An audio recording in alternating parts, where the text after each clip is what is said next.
네, 샬롬. 할렐루야.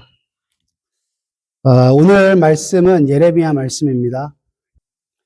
예레미야가 활동하던 이 시대는 유다 마지막 순간이었습니다. 나라는 쇠퇴해졌고 백성의 신앙은 껍데기만 남았습니다. 그러나 하나님은 오래전부터 많은 선지자들을 보내시며 백성을 돌이키시려 하셨습니다.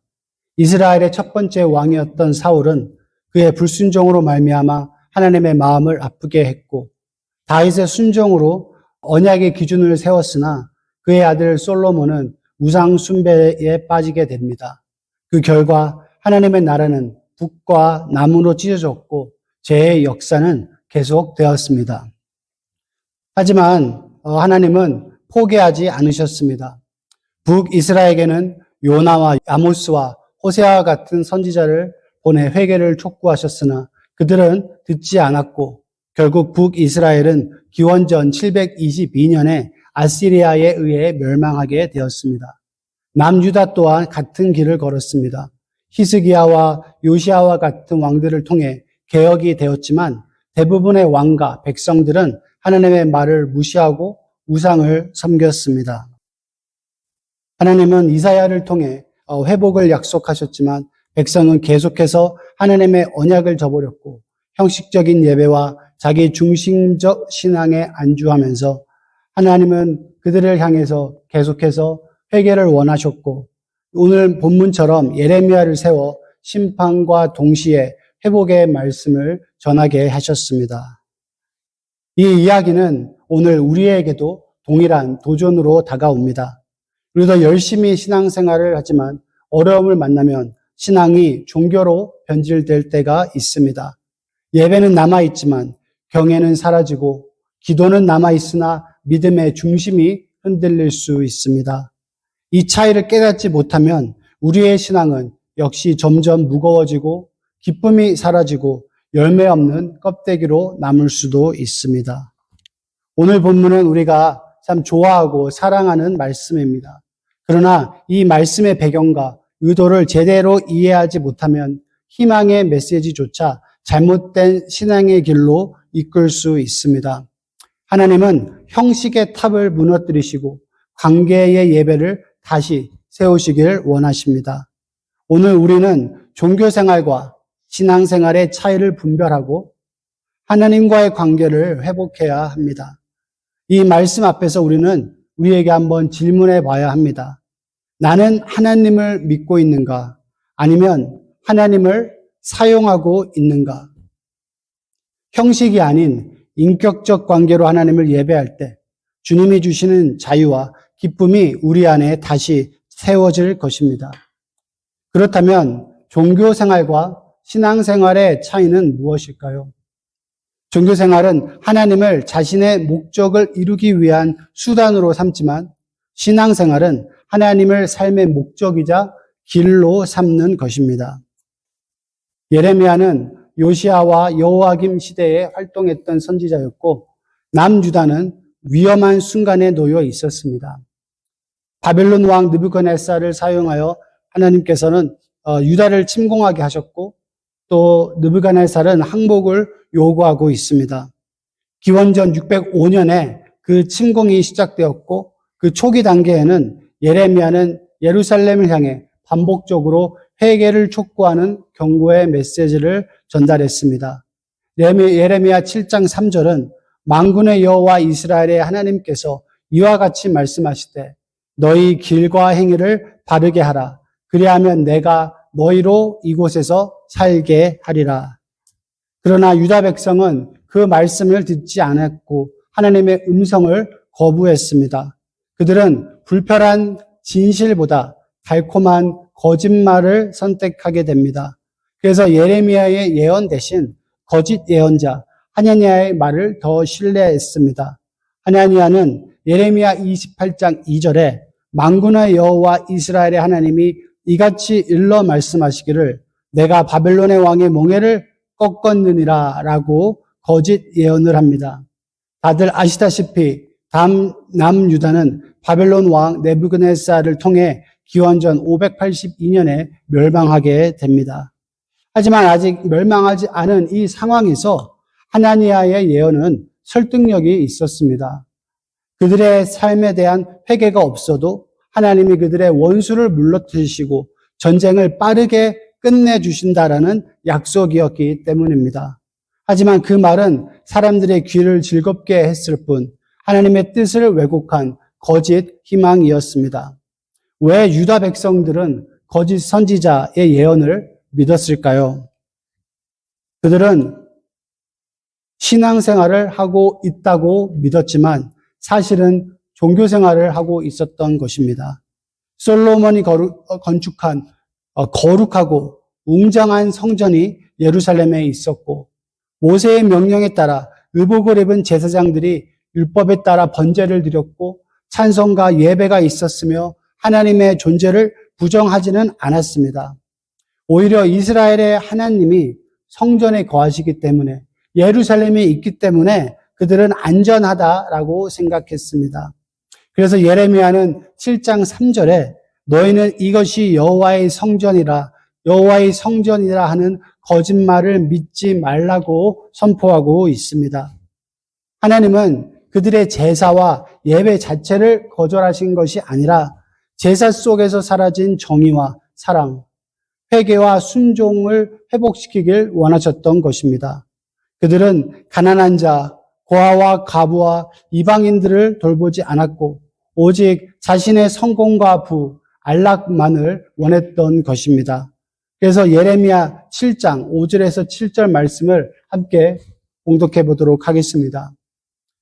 너희가 만일 길과 행위를 참으로 바르게 하여 이웃들 사이에 정의를 행하며 이방인과 고아와 과부를 압제하지 아니하며 무죄한 자의 피를 이곳에서 흘리지 아니하며 다른 신들 뒤를 따라 화를 자초하지 아니하면 내가 너희를 이곳에 살게 하리니 곧 너희 조상에게 영원 무궁토록 준 땅이니라. 그들은 그것에서 모자라 다른 신들을 예배했습니다. 이것은 하나님을 배신한 행위였죠.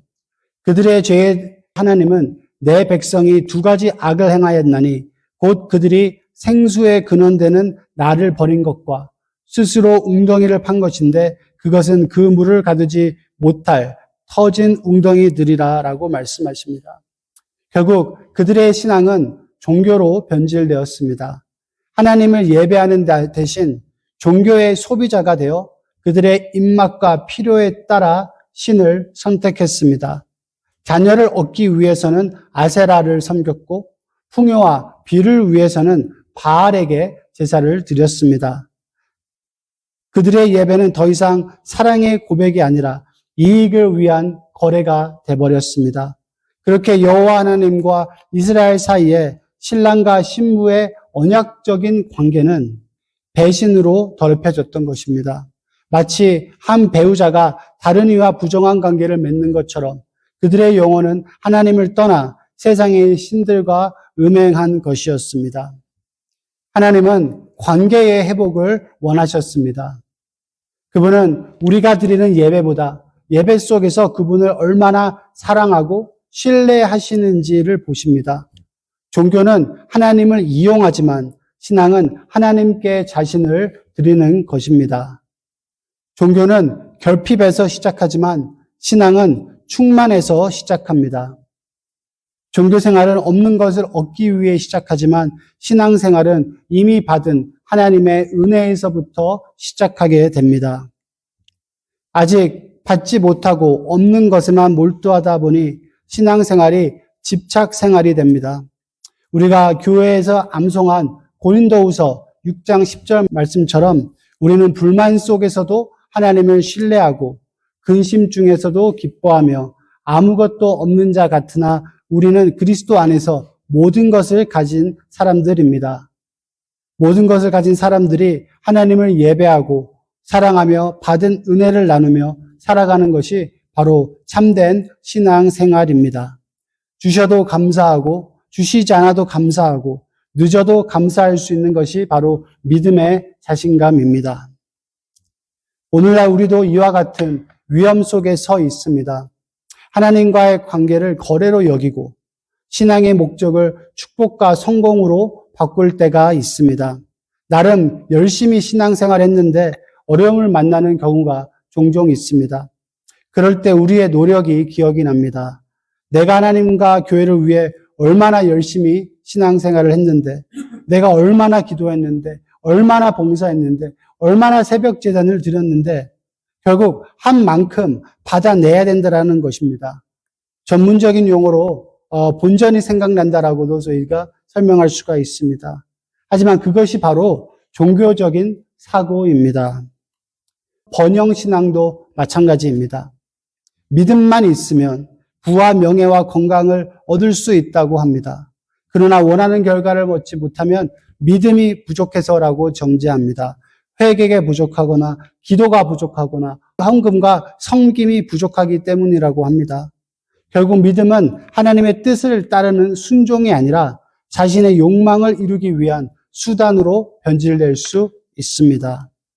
저 역시 과거에 그러한 종교 생활을 하며 얼마나 신앙이 좋은 척, 감사한 척, 기쁜 척 했는지 모릅니다.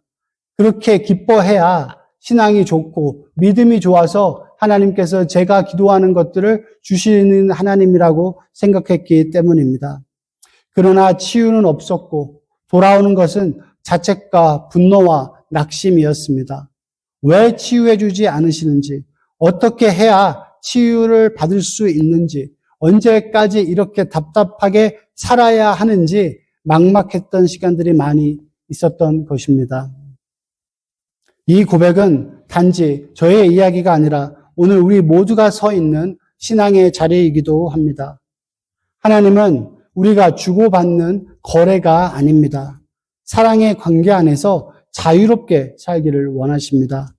참된 신학은 억압이 아니라 자유이며 계산이 아니라 사랑이며 조건이 아니라 은혜입니다. 삶의 목적은 우리가 원하는 것을 이루는 것이 아니라 하나님과의 관계 안에서 그분의 뜻을 이루는 데 있습니다. 하나님은 이미 우리에게 가장 큰 복이신 자기 자신을 주셨습니다. 우리는 더 이상 결핍의 신앙인이 아니라 은혜로 충만한 자들로 여유와 넉넉함 가운데 우리의 시선을 하나님께 두고 살아가는 주의 자녀들이 되길 기도합니다. 종교생활과 신앙생활의 두 번째 차이는 종교생활은 환경의 변화를 우선시하지만 신앙생활은 내적 형성을 더 중요하게 여깁니다. 예레미야 29장 11절 말씀은 기원전 586년 바벨론 왕 느부갓네살이 예루살렘을 함락시키기 전 이미 바벨론으로 끌려간 포로들에게 주신 하나님의 메시지였습니다. 예레미야 29장 1절 말씀 함께 봉독해 보도록 하겠습니다. 예레미야가 예루살렘에서 바벨론으로 끌고 간 포로 중 남아있는 장로들과 제사장들과 선지자들과 모든 백성에게 보냈는데 예루살렘에서 바벨론까지의 거리는 약 700마일 혹 1100km가 넘습니다. 그들은 쇠사슬에 묶인 채 강제로 이송되었고 그 여정 가운데 굶주림과 폭력 속에 수많은 사람들이 목숨을 잃었습니다. 다행히 바벨론에 도착한 후 일정 부분의 자유가 허락되어서 그들은 공동체를 세우고 또 그 삶을 살아가고 있었습니다. 그러나 그들의 마음은 편할 수 없었습니다. 그들은 한때 다윗과 솔로몬의 후손으로서 온 지역을 다스리던 승리자들의 후손이었습니다.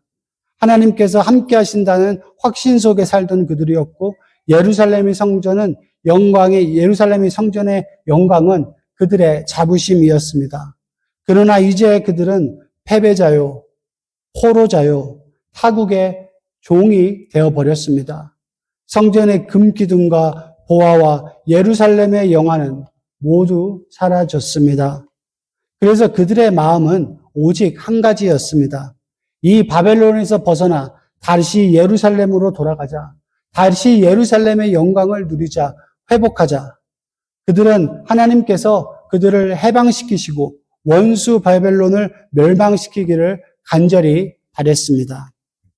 그 포로자들, 엑사일들은 바벨론에서 예루살렘으로 장소만 옮기게 된다면 모든 것이 해결될 줄 알고 그렇게 생각했고, 그때 거짓 선지자 하나니아는 하나님이 그에게 비전을 주셨다고 선포합니다.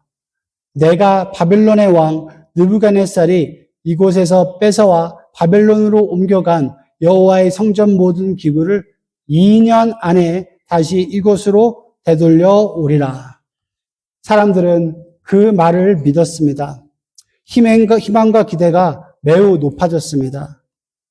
그러한 상황에서 하나님께서 예레미야를 통해서 주신 말씀은 그들의 소망과 전혀 달랐던 것이죠.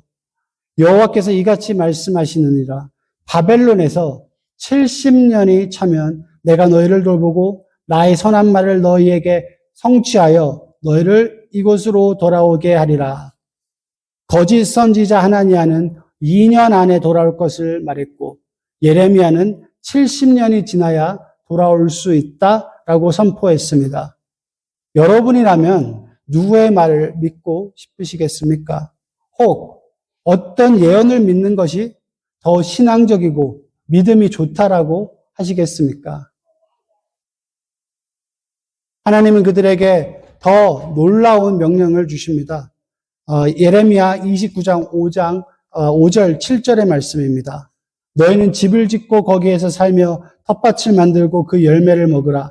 아내를 맞이하여 자녀를 낳으며 너희 아들이 아내를 맞이하며 너희 딸이 남편을 맞아 그들로 자녀를 낳게 하여 너희가 거기에서 번성하고 줄어들지 아니하게 하라. 너희는 내가 사로잡혀 가게 한 그 성읍에 평안을 구하고 그를 위하여 여호와께 기도하라. 이는 그 성읍이 평안함으로 너희도 평안할 것임이니라.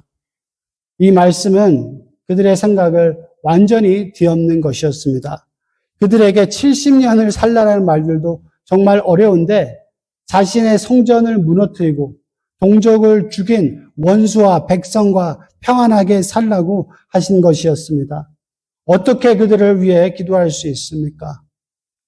어떻게 그 땅에 정착해서 바빌론 사람들과 함께 살아가는 말씀을 받아들일 수 있겠습니까? 인간적으로는 도저히 이해할 수 없는 명령이었습니다. 예레미야를 통한 하나님의 말씀은 잔인하게 들렸을 것이고 그들의 소망과 계획은 철저히 무너졌습니다. 그래서 그들은 이미 바빌론에서 있었던 점술가들이나 거짓 예언자들을 찾아다니며 자신들에게 유리하고 듣고 싶은 메시지를 찾기 시작했습니다. 어떤 이들은 꿈을 통해 하나님의 뜻을 분별하려고 했지만 그 꿈조차 자기 욕망의 반영이었던 것입니다. 그래서 하나님은 예레미야를 통해 경고하십니다. 선지자들에게와 점쟁이에게 미혹되지 말며 너희가 꿈도 고지 듣지 믿지 말라라고 말씀하십니다. 그리고 바로 이러한 맥락 속에서 하나님은 29장 11절의 약속을 선포하십니다. 여호와의 말씀이라 너희를 향한 나의 생각을 내가 아나니 평안이요 재앙이 아니라 너희에게 미래와 희망을 주는 것이라. 하나님은 미래와 희망을 약속하셨지만 문제를 없애기시보다 그 문제 속에서 믿음을 자라게 하셨습니다. 바벨론을 형벌의 땅이 아니라 형성의 땅으로 선택하셨고 70년의 기다림은 낭비가 아니라 거룩한 훈련의 시간이라고 선포하고 계신 것입니다. 하나님은 그 긴 시간을 통해 신앙을 정화하고 백성을 다시 언약의 공동체로 세우시길 계획하셨습니다. 신앙의 본질은 환경이 아니라 형성입니다. 하나님은 우리가 원하는 회복의 속도보다 성숙의 깊이를 더 중요하게 여기십니다. 고립의 자리에서 사명과 희망의 자리로 우리를 부르십니다. 다윗은 13살의 사무엘 선지자로부터 왕으로 안수받은 후 17년 동안 고생합니다. 때론 현상수배자로 혹은 정신 나간 사람처럼 액팅을 했던 경우도 있고 그러한 어려움 가운데서 하나님은 그의 내면을 형성하셨습니다. 그 후 유다와 이스라엘을 다윗은 40년 동안 통치하였고 그 주위 나라를 정복하고 이스라엘 왕국의 기반을 세우는 하나님의 계획에 쓰임을 받을 수 있었던 것입니다. 더 나아가 다윗은 하나님의 특급 사랑을 받은 자였습니다. 하나님이 얼마나 다윗을 사랑하셨는지 나의 종 다윗이라 부르셨고 유다가 위기에 처할 때마다 나의 종 다윗을 위해서 구원하신다라고 말씀하십니다. 다윗의 아들인 솔로몬의 우상에도 불구하고 하나님께서는 다윗을 생각하사 왕국을 완전히 그 시대에 찢지 않으십니다. 열왕기상 11장 12절 13절 말씀. 그러나 내 아버지 다윗을 위하여 내 세대에는 이 일을 행하지 아니하고 히스기야 시대에 아수르 왕이 예루살렘을 포위했을 때 히스기야의 생명을 연장해 주실 때도 하나님은 나를 위하여 다윗을 위하여 그 일들을 행하신다라고 선포하셨습니다. 만약 다윗에게 그 고난의 17년이 없었더라면 그 훈련 기간이 없었더라면 그 또한 사울 왕처럼 실패했을 것입니다. 사랑하는 성도 여러분, 우리도 인생의 바벨론을 경험할 때가 있습니다. 떠나고 싶은 직장, 풀리지 않는 관계와 문제, 해결되지 않는 문제 속에서 우리는 종종 하나님 이곳에서 벗어나게 해 주십시오. 이 문제를 해결해 주십시오. 라고 기도합니다.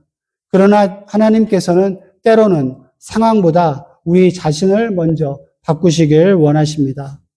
신학의 성숙은 도피가 아니라 머무름에 순종해서 자랍니다. 하나님이 두신 자리에서 성실히 일하고 사랑하며 그 땅의 평안을 구할 때 우리의 내면은 예수님의 형상으로 빚어갈 수 있습니다. 원하던 결과를 얻지 못해도 믿음을 지키는 것은 신앙의 패배가 아니라 참된 예배입니다. 제가 스노우보드 사고 후 하나님께 치유를 위해서 기도했습니다. 하지만 하나님은 저를 다른 길로 인도하셔서 3가지 숙제를 주셨습니다. 말씀 읽기와 묵상, 말씀 암송 그리고 기도였습니다. 이 숙제를 통해 저의 몸은 변화되지 않았습니다. 환경이 더 좋아지지 않았습니다. 오히려 여러 가지 합병증이 있었고 더 어려운 일들, 더 수렁으로 빠지는 그러한 경험들을 하게 되었습니다. 하지만 말씀을 사모하게 되었고 말씀을 가르치게 되었고 기도의 능력을 체험함으로써 주님을 사랑하게 되었습니다. 저에게 허락하신 자리에서 부족하지만 최선을 다했고 저와 동행하여 주시는 성령 하나님을 통하여 저의 바벨론은 에덴 동산이 되었습니다. 주 예수와 동행하면 그 어디나 하늘나라입니다. 하나님이 두신 이 자리에서 오늘을 의미 있게 살아가십시오. 여러분들을 힘들게 한 사람과 상처를 준 사람들을 위해 기도하시고 세상의 그늘에 있는 이웃들을 돌아보십시오. 하루를 허락하신 하나님께 감사하며 그 시간을 성실과 자비로 채우십시오. 아무리 평범해 보이는 하루라도 하나님께서 허락하신 하루라고 생각하면 우리의 시각과 선택이 달라질 수 있습니다. 그렇게 하나님의 때를 신뢰하며 기다릴 때 그분은 우리를 믿음과 나눔과 관용의 사람으로 빚어 가십니다. 바벨론과 같은 현실 속에서도 믿음으로 변화를 이루어 여러분의 가정과 일터와 공동체가 하나님의 샬롬으로 충만하길 기도합니다. 종교생활과 신앙생활의 마지막 차이는 종교의 탑은 무너지지만 은혜의 탑은 견고합니다. 공든 탑은 무너집니다. 우리 한국 속담에는 무너지지 않는다고 했는데 제가 여러분들에 비해서 짧은 삶을 살았지만 공든 탑 하루아침에 무너질 수 있습니다. 아무리 인간의 노력으로 계획하고 노력해도 종교의 탑은 언제든지 무너질 수 있습니다. 그러나 하나님의 능력과 은혜로 세워진 탑은 결코 무너지지 않습니다. 은혜의 탑은 세워질 수밖에 없다라는 것입니다. 우리의 계획이 깨어질 때조차 하나님은 그 조각들을 모아 더욱 크고 온전한 그림을 이루십니다. 하나님은 우리의 실패와 고통, 심지어 죄까지도 사용하셔서 자신의 신실하심을 드러내십니다. 하나님의 견고한 계획이란 고통이 없다는 것을 의미하지 않습니다. 하지만 고통 속에서도 은혜가 넘친다라는 뜻입니다. 은혜는 패배의 자리에서 승리를 만들고 절망의 자리에서 소망을 세우며 사망의 음침한 골짜기에서 꽃을 피웁니다. 하나님은 각 사람을 다듬으시는 거룩한 장인이십니다. 자, 여기서 제가 열심히 준비한 그림이 있습니다. 꼭 보시길 바랍니다. 우리 PPT 한번 띄워주십시오. 마치 대장장이가 뜨거운 불 속에서 금속을 두드리듯 하나님은 우리의 삶을 두드리시며 다듬으십니다. 그분의 망치는 형벌이 아니죠. 형벌처럼 느껴질 수 있습니다. 그렇지만 사랑의 도구입니다. 우리의 거친 모서리를 깎아내고 순금처럼 단련하셔서 마침내 주님의 형상을 빚어내십니다. 그리고 하나님은 그 완성된 조각들을 당신의 거대한 구속의 퍼즐 안에 맞추십니다. 네. 우리가 이해하지 못한 시간과 눈물의 조각들이 하나님의 손에서 제 자리를 찾습니다. 그리고 하나님은 그 완성된 조각들을 당신의 거대한 구속의 퍼즐 안에 맞추십니다. 그분은 여러분의 뜻과 섭리라는 마지막 퍼즐을 그 한 조각으로 전체의 그림을 완성하십니다. 그러므로 여러분들의 생각을 내려놓고 하나님의 뜻에 자신을 맡기십시오. 하나님은 여러분들을 포기하지 않으시고 그분의 품으로 더 가까이 이끄십니다. 우리의 인생이 깨어질 때조차 열심히 노력하고 또 기도하고 계획했던 일들이 다 무너지더라도 하나님의 손은 쉬지 않으십니다. 여러분의 무너진 탑을 두려워하지 마십시오. 하나님은 무너진 곳에서 새로운 창조를 시작하십니다. 그분의 은혜는 다시 세우시는 힘이며 우리의 삶을 영원히 붙드는 반석입니다. 주님을 신뢰하십시오. 그분의 계획은 결코 실패하지 않습니다. 이 소망의 확신이 우리의 삶과 교회를 세우는 토대가 되기를 축원합니다. 마지막으로 오늘이 508년, 개혁주의 508년을 기념하는 주입니다. 그 개혁은 신학에 대한 개혁이었습니다. 오늘 하나님께서 주시는 말씀으로 우리의 신앙과 삶을 하나님께서 개혁하여 주시기를 기도합니다.